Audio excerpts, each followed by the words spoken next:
Evidence of evolution. Evolution is the everlasting process of changes. However, it needs proofs to prove it. Following are some various proofs. First, the morphological evidences.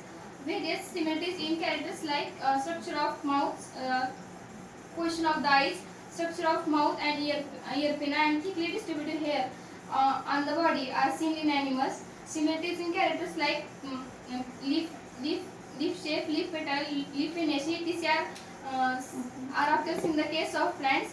This indicates that there are some similarity in those groups, and they must have be some same origin, or they have common ancestors. Second, anatomical evidences. There are some similarity in structure of bones and joints in organs uh, in those animals. This indicates that they may have same ancestors.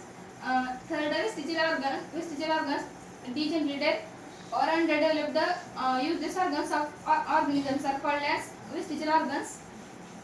In living organisms, sudden development of new tissue or organ for living in changing environment is not possible. Instead, existing organ undergo gradual changes.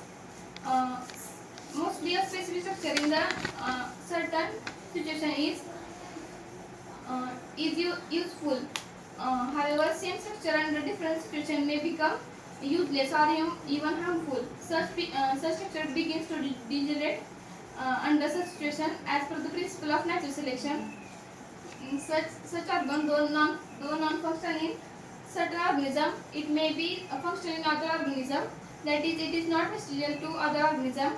Example: appendix, which are useless to human, are useful and fully functional organ in ruminants.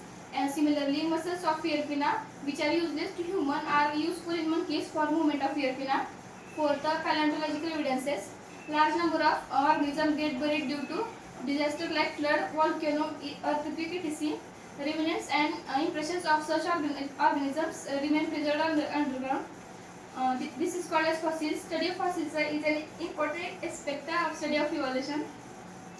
Carbon consumption of plants and animals stops after death, and since then only the decaying process of C14 occurs continuously. In case of dead bodies of plants and animals, instead of remaining constant, the ratio between C14 and C12 changes continuously as C12 is non-radioactive. The time passed since the death of plant or animal can be calculated by measuring the radioactivity of C14 and the ratio of C14 to C12 present in their body. This is carbon dating method.